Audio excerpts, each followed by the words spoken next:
अब मैं आपको बताता हूं मकर, कुंभ और मीन राशि का हाल। उसके बाद फिर करूंगा आगे की बहुत महत्वपूर्ण और रुचिकर बात।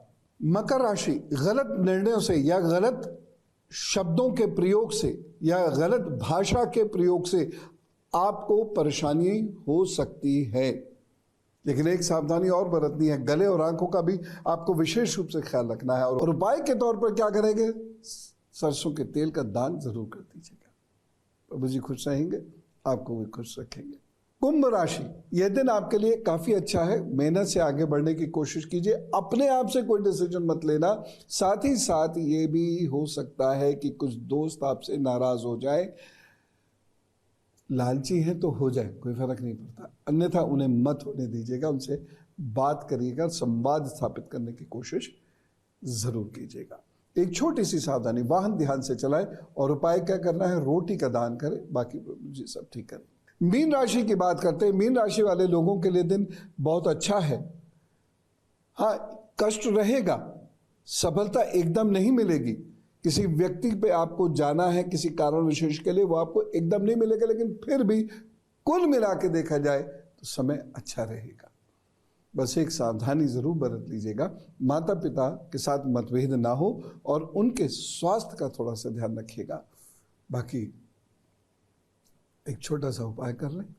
और उपाय क्या है? मूंग की दाल का दान कर दीजिएगा। प्रभु जी सब ठीक करेंगे। मुंबई से महेश त्रिवेदी जी बेटे के बारे में पूछते हैं और नौकरी ईमानदारी से करता है, फल नहीं मिलता है। अगले साल जून के बाद से फल भी मिलना शुरू होगा। मौनी अमावस्या वाले दिन और पितृ विसर्जनी अमावस्या वाले दिन आप पितृदोष का यज्ञ जरूर किया कीजिए। और हर अमावस्या के दिन घर के सारे लोग अपने पूर्वजों को याद करते हुए और गाय कुत्ते कौवे को रोटी ज़रूर खिलाया करेंगे, ठीक है।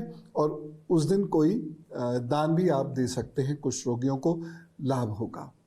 बस इतना सा करने से ही लाभ हो जाएगा और अच्छे फल मिलना शुरू हो जाएगा। डायबिटीज़ रहती है, ठीक है, कोई बात नहीं, आप चिंता मत कीजिए। महामृत्युंजय का जप करिए, चिरायते का सेवन कर लीजिएगा चिकित्सा निर्देशन में, तो डायबिटीज़ आपकी कंट्रोल रहेगी। बहुत सारे लोगों को है, लेकिन इतना मन हल्का नहीं करते हैं महेश जी, तो और इधर आपको लाभ अवश्य मिलेगा। और अब उनकी बात जिनका है आज जन्मदिन, तो जिनका भी आज जन्मदिन है उन्हें जन्मदिन की ढेर सारी शुभकामनाएं। आपके ये आगे आने वाले 12 महीने बहुत ध्यान से चलने वाले हैं। बहुत सारा लालच आपको मिलेगा, बहुत सारी अपॉर्चुनिटीज आपको दिखेंगी, बहुत सारे रास्ते खुलते नजर आएंगे, लेकिन सब माया है। बहुत ध्यान रखिएगा, नहीं तो गलत निर्णय होगा। इस वक्त में किया गया कोई भी इन्वेस्टमेंट, चाहे समय का हो और या फिर धन का हो, वह बेकार चला जाएगा।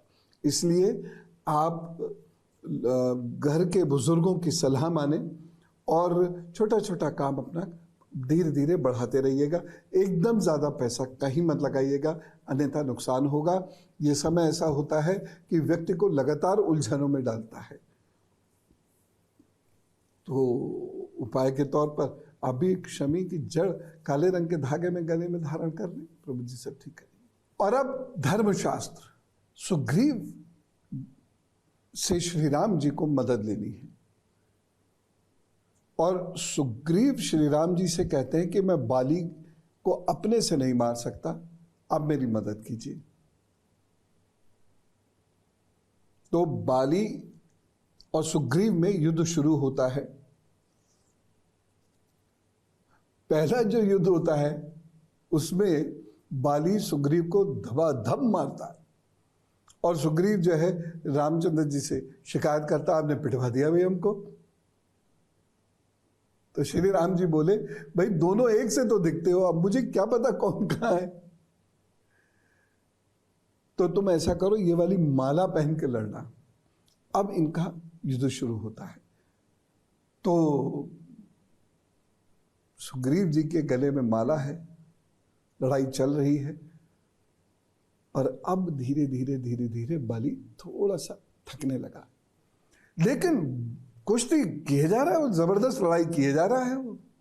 तो श्री राम जी जो पेड़ की ओट में खड़े हुए थे, उन्होंने बाण ऐसा चलाया कि उसने सीधे बाली को मार दिया। बाली पृथ्वी पर गिर पड़ा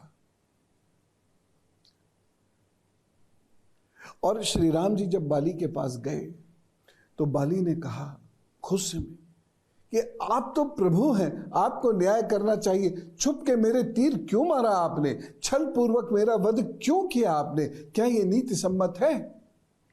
श्री रामचंद्र जी बहुत आराम से उसके वचनों को सुनकर बोले, तुमने अपने जीवन में कर्म नहीं काम को प्रधानता दे दी,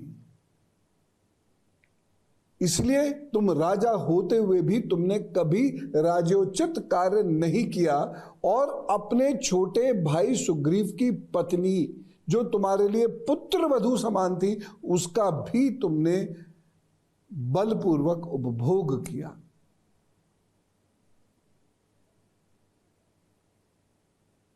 इसलिए तुम पापी हो और पापी को मारना अधर्म का कार्य नहीं। श्री राम जी ये कहते हैं और आगे बढ़ जाते हैं और इससे हमें ये समझ में आता है कि हम पाप ना करें, क्योंकि एक पापी व्यक्ति का नुकसान या ऐसा समझ ले जान माल का जब नुकसान होता है वह अधर्म नहीं है अगर वो किसी के द्वारा किया जाए तो। और अब लेते हैं गुरु मंत्र। आज मैं आपको एक उपाय बता रहा हूं गेहूं का। देखिए, गेहूं को छान कर अच्छे से पीस लीजिए, उसका जो पाउडर बना लीजिए, दो चम्मच, उससे ज़्यादा नहीं।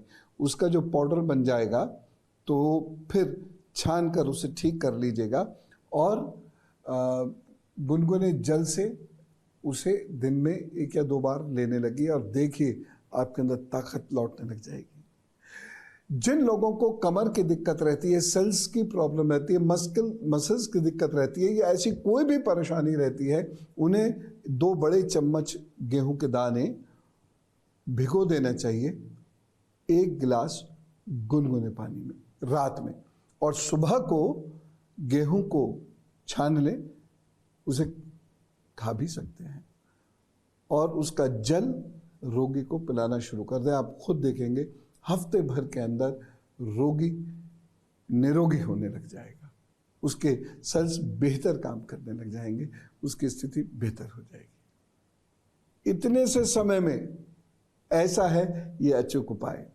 तो आशा करता हूं आपने आज की बात बहुत ध्यान से सुनी होगी। खूब खुश रहिए, मस्ती कीजिए, लेकिन अपना समस्त दायित्व बहुत गंभीरता से निभाइएगा और अपने परिवार का ख्याल रखें, समाज का ख्याल रखें, राष्ट्र का ख्याल रखें। इसी कामना के साथ राम राम, नमस्कार, भारत माता की जय।